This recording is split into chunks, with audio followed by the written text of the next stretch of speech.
So maybe I should have done this a couple days ago, but like everything, I always try to get a few different opinions on the topic, and it was great to watch some of the YouTube videos about 2017. In particular, Sargon of Akkad, which I just finished watching this morning. But personally, this year has come in very well, and I've already broken a few of my promises to myself. But the great thing is that I've been out more and seeing more and doing more, and that's certainly what I needed, especially considering how I've been working the last few days, including Christmas, and so it's been very nice to have this 3-day weekend and to connect with people. And I won't talk about that in detail because we have so much to go over with what's happening in the world. And starting from Sargon's video, I would have to give lots of praise for Trump, and I think that I feel the same way that Sargon does when he says that he wasn't completely a Trump supporter, but the year has really put him on the Trump train. He's really in support of it now. I guess I was a little more in defense of Trump and supporting him, partly because it agitated people so much. But this year, for me as well, has made me support Trump a lot. Beginning with, as Sargon said, his attack on the media, which isn't an attack on free speech, but it's watching the establishment media, the legacy media is what I'm looking for.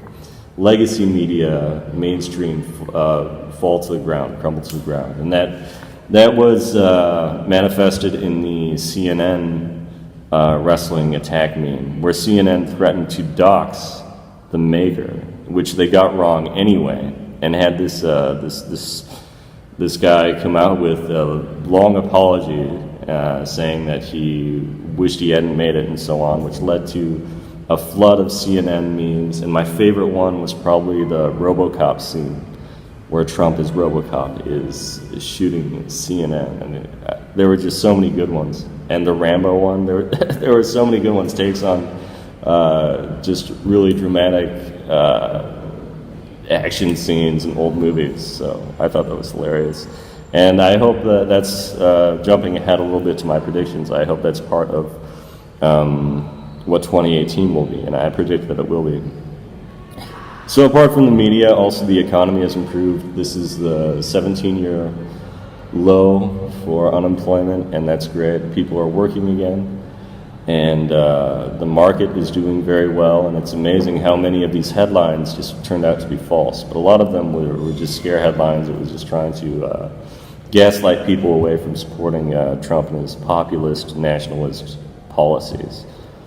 And he's such a goofball too, fighting with the Pope and fighting with the NFL and fighting with Hollywood and the liberal Hollywood, right? And the sales and the viewership of the NFL and the Hollywood sales, ticket sales, it's all gone down.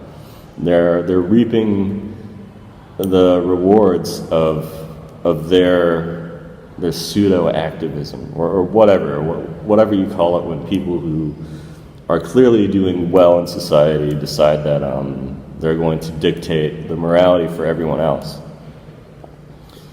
And I have more to say about Hollywood in a minute, but before I get to that, foreign policy, looking at North Korea and looking at how North Korea has backed down and how it's quite possible that we will be going to war with them soon. But I'm not too worried about that, and personally, I don't think that's going to happen. But then we look at ISIS, and ISIS has been defeated completely, and Donald Trump made good on that promise. There were some heartwarming photographs on Twitter of Christmas being celebrated in Iraq and in Syria and in places where it had been outlawed. And I just love that. I just love thinking about Christmas being celebrated in those places and having religious freedom again, and being able to resist their most extreme authoritarian brand of Islam that ISIS was spreading.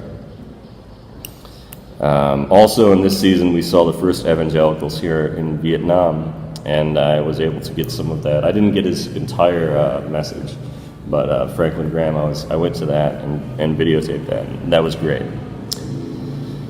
Anyway, related to sales going down in Hollywood, there were just a list of scandals, beginning with Harvey Weinstein. And exposing Hollywood, there was, what's his name? Louis C.K., that comic. Yeah, I don't think people were very surprised by a lot of these cases. You know, I don't even have to list them all.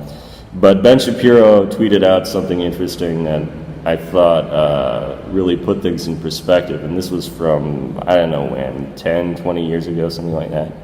And it was an article with the 39-year-old Jerry Seinfeld and his 17-year-old girlfriend. And I think, well,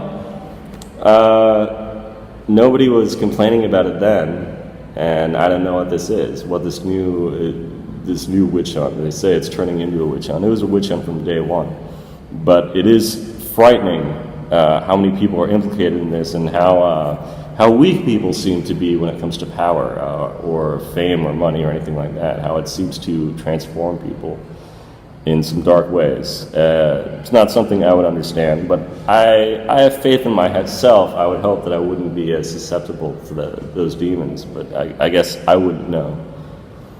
But it was scarier when Al Franken got caught up in that, and seeing that video, that photograph of him was frightening because of the audacity behind it, because of thinking, well, he was famous and rich and it didn't matter, and that was just his shtick, was he was just some sleazy guy, which has been done and overdone in comedy way too many times anyway.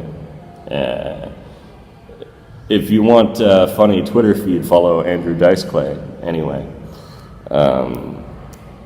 But then just recently, it just kept happening and happening. It was hilarious. Cenk Uygur got taken down, and he had written some racy blog, which, you know, looking at it, and again referencing Sargon of Akkad, like, it didn't seem that bad. It reminded me a lot of that Bernie Sanders thing that he wrote in college, where he talked about women enjoy or fantasize about being raped or whatever.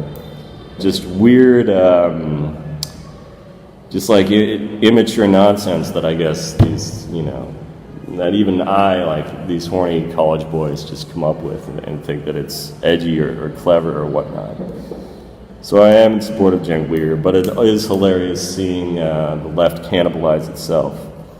And Hassan something, the guy on the Young Turks, just did a takedown of Ben Shapiro, which was really dumb. And I watched it on, it was on the Sargon's page in Facebook, and I just thought the points he was trying to make were just terrible. It was just looking at abortion, for example, saying, well, it isn't life until it's conscious or something. These classic arguments that, you know, are packaged in this nice production value. Hassan, what's his name, is a good-looking man, you know, and he's got a very booming voice, right? And so, you know, everything that he's strawmanning Ben Shapiro to be doing, he's doing himself. But that's the Young Turk. And Cenk. One great thing Cenk said, well, I wrote that when I was conservative, before I found the light, before my eyes opened up. Well, at least 2018 is going to be a fine year because Al Franken is going to be gone. And I brought in the new year playing music, and I'm going to be doing that again, just jamming with hippie friends, I guess, whatever. It's... you know, it sometimes feels like 60s culture. It sometimes feels like 60s culture in late 20-teens northern Vietnam. But like at Haight-Ashbury, I'm talking like Haight-Ashbury 60s culture. Anyway, for the coming year, I predict, first of all, and this is random, but I think that the Netherlands are going to win the World Cup. I think that they're overdue, and I think it's going to happen for them. So we'll see if I'm right about that. I'll be surprised, but I have a feeling. It's just a feeling in my gut. There's going to be more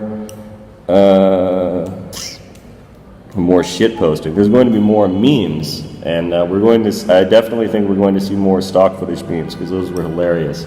And in particular, I'm talking about the guy and the girl, and he's looking at the other girl. But then they showed eventually it was a hilarious meme all year, and I expect something like that. So I think we need more memes and better memes and more variations on Pepe and more animated stuff, just like the CNN logo fights animation.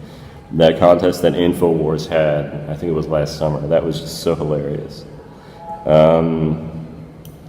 I think the Democrats are going to, again, take majorities of the states and of elected office. I think that's just sort of how it goes. The tide comes and goes. But that said, I'm not worried that Trump is going to not succeed in 2020, but that's looking ahead a couple of years. I think that this year in 2018, Bernie Sanders is going to become a little more obvious about running again. There's a lot of pressure for him to do it, and there's a belief that he is going to manage it.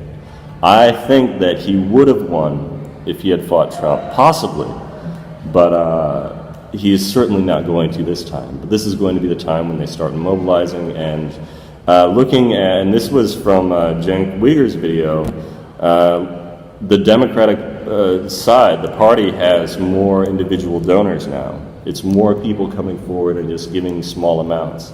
And that's what Bernie Sanders showed, and that's what's going to fuel the left-wing resistance to Trump. But no matter what they're going to do, I think it's going to be another fine year for him. And in 1 year, I can name more things that he's done that I've liked than I could in looking at 8 years of Obama. That said, I don't live in America, so what do I care? But I do think that there's going to be better memes, and Generation Z is going to become more and more right-wing as they get old enough to vote and as they start voting. And so while millennials are still going to carry us to the left, Generation Z is going to rise up with their PewDiePie and everything else, and it's going to push things. I wish I could speak for teenagers in America, because I don't really know what they're into as much. But the things here, the stuff that's popular here, K-pop and all that, that might be popular in the States, certain parts of the States, I imagine, but now I'm just rambling. There's going to be a shift right in the Overton window. There's going to be new YouTube channels, and there's going to be science breakthroughs. And I'm not talking about Elon Musk making a car orbit Mars or whatever. I don't think we're going to see aliens, but it would be nice. And I guess that's it.